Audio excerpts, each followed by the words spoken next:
Ay uşaq, bək qaçma, yıxılarsan. Yox ata, narahat olma. Yıxılsam toplam kömək edəydim.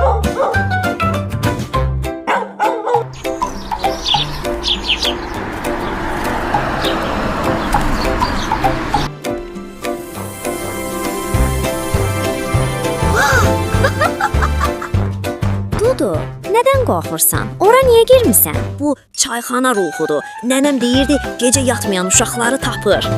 Çıx oradan. Yekə kişisən. Bu sadəcə küləkdir. Kim deyir ki mən qorxuram? Dayan gör ona nə edəcəm. Hanı mənim süpürgəm?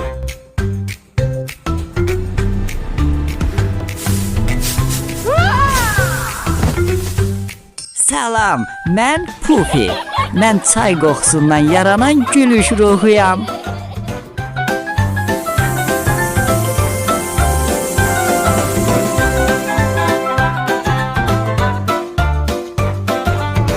Dudu və Bubunun Azərbaycan macəraları.